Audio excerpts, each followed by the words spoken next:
Yo, what's up everyone? My name is Andrew Warren, and in today's video, we're going to be talking a little bit more about Tesla stock. And this is one that surged up once again. Aside from yesterday's crazy 13% gain, we have another 4+% gain today. So as I predicted with the previous videos, I was expecting another pretty crazy green day for Tesla, and it seems that this has happened so far. And also, by the way, before I get any farther into this video, please make sure to smash that like button, and especially for this one because I just recorded 20 minutes of audio, me doing a full video that I was satisfied with, and realized for some reason my microphone was turned on, everything was going well, but it just didn't record. So I spent like another 30 minutes trying to fix all of that up once again. Pretty frustrating, but just make sure to show some love if you all do appreciate these videos, and also let me know if this audio sounds similar to the other videos that I've uploaded. Is the audio pretty much the same sounding compared to all of my other videos? Just let me know. I hope that I fixed everything. I think I have all the settings right. But like I said, we had another crazy day today for Tesla. I mean, it's not like plus 10% or anything, but still plus 4.42%. That's one of those days that pretty much anybody would love to have for one of their stocks in their portfolio. And as you can see, we did pretty well for the portfolio today also at plus $2,509. So I'm really satisfied with this one so far. And like I said, in yesterday's video, I was emphasizing a bit that we could see another run-up today, like with yesterday. So that's something I've noticed pretty consistently across Tesla stock, especially over this past year. We can pretty much look at the one-year chart on this one, and I still remember the first days and the few times that Tesla stock just skyrocketed day after day. We had that first surge up in which we hit that peak on February 4th. Those were probably some of the craziest days ever for Tesla. I clearly remember like a plus 17% day, and then the next day after that was plus 14%. So that was one of those trends where you had multiple days in a row of the stock just skyrocketing. I still remember being mind blown on that second day of Tesla just totally skyrocketing, still at 10+% at like 14% the day after it had gone up like 17%. And that was something I'd never really seen in the stock market before with some of the larger cap stocks and more expensive shares. So that did happen. That was the first time that it happened. And then we also saw a similar trend with the peak on February 19th. It was pretty much the same as what happened here, where it went up just a little bit more slowly, but it was still multiple days in a row of crazy growth. Then we saw a similar trend from this bottom point on June 26th all the way up to this peak on July 10th. I mean, especially these days right here up until July 6th, we saw like 3 or 4 days in a row of just absolutely crazy growth. And then now, once again, we are seeing a similar trend with this with yesterday and today. So yesterday was plus 13%, like I said. Today, we are currently at plus 4.26% for the normal market hours. So like I said, another crazy day for Tesla. And this once again shows the value that investors see in a stock split. So as I've said in previous videos, and I know that all of us can agree on this, that stock splits don't fundamentally change anything about your current position or just purely the value of your Tesla position. For example, this $55,000 or $56,000 that I own in Tesla stock right now is not fundamentally changed whatsoever by the stock split. The only change that the stock split has is on the share price. So we know that it doesn't change someone's position value. But when you look at the upside to a stock split, there's a lot more upside to it than downside. There's really no negative side to a stock split. So looking at the positive aspects of one, like we've seen with Tesla and Apple so far as well, the positive side is that it simply provides more access to more investors that may have otherwise chosen not to get in on Tesla solely for the reason of it being $1,600 per share. And as we know, lots of investors, especially with Robinhood, don't have access to fractional shares. You have to get on a wait list of hundreds of thousands of people and wait months and months and months to even have access to fractional shares.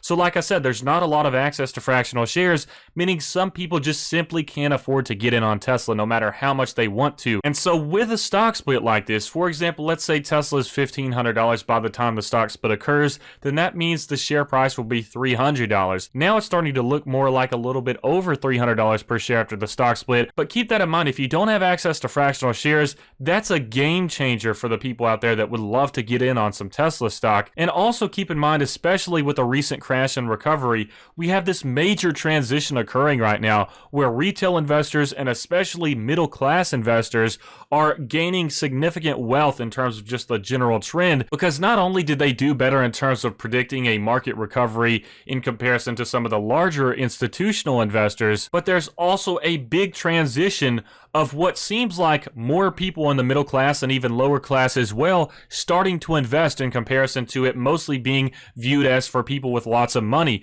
With Robinhood especially, it also goes along with that theme of accessibility. You don't have to contact a broker at a bank and pay a bunch of fees and then him argue with you over your personal financial decisions and basically have to look for somebody else to be able to do something. You can order or sell a stock by the push of a button with Robinhood, and with everyone having smartphones nowadays, it just provides so much more accessibility. So like I said, not only is the stock split for Tesla providing more accessibility, but there's also this huge transition of more middle class retail investors buying stocks, which has never happened previously at the rate that it is happening right now. And a lot of people have said that investing has become more and more democratized now that we have more normal middle class people investing in comparison to it all just being seen as previously just for rich people. So now we have people of all income statuses investing in the stock market, and I think that accessibility and that example is a valuable comparison to what's going on with the Tesla stock split as well. So as we know, retail investors are starting to have more power in the stock market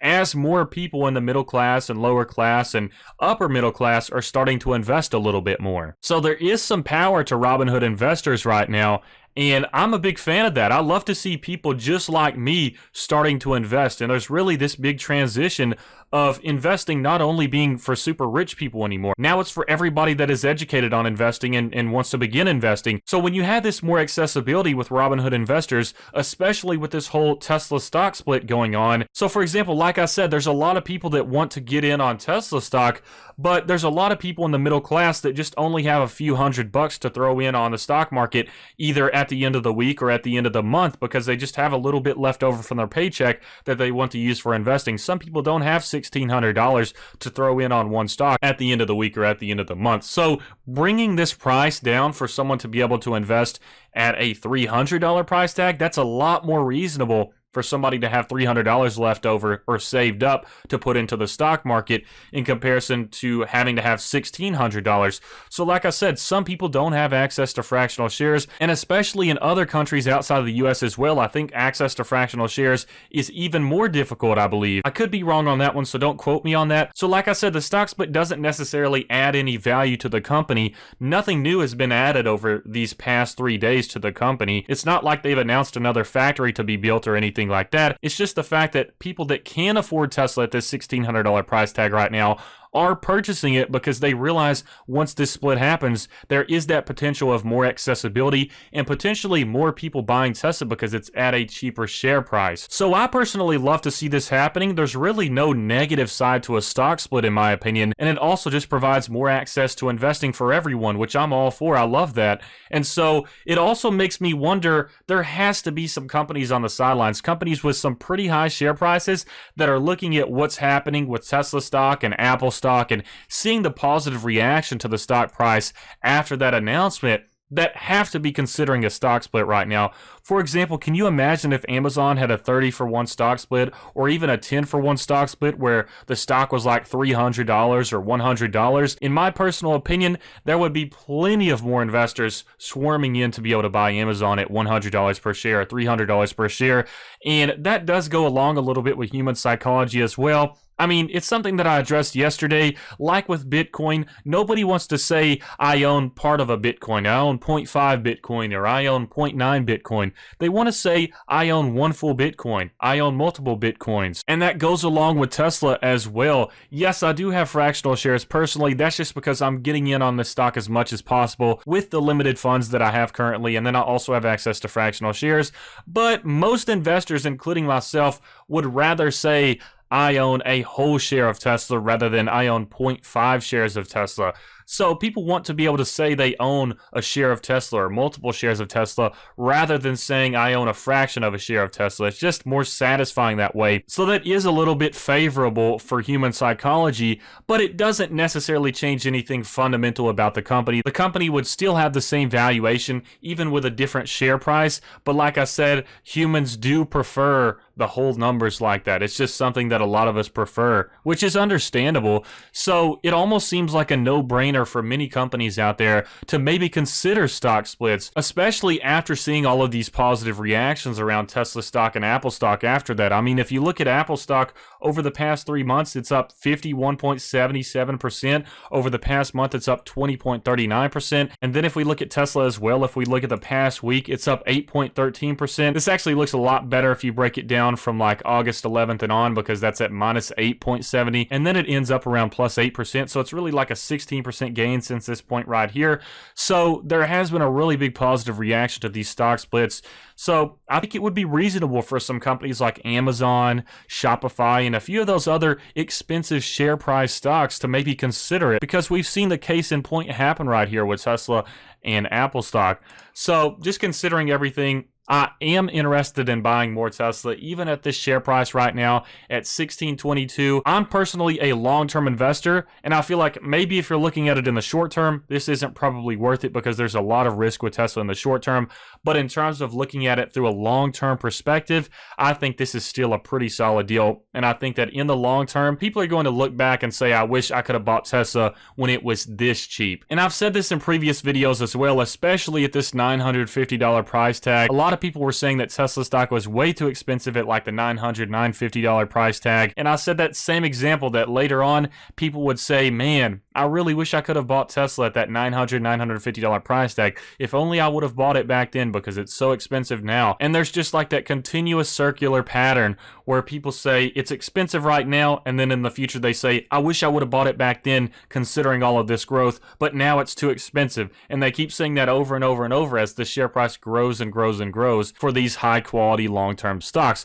So I'm still a big fan of Tesla, even at this $1,600 price tag. We're not even at all-time highs for Tesla yet. The all-time high for Tesla is like $17.65. So we still have a pretty big gap between now and an all-time high price tag. So this is one that I'm still really interested in. And then also Apple as well. These two are probably my main options for consideration in terms of investing over the next few months. It'll mainly be Tesla and then maybe some Apple stock as well.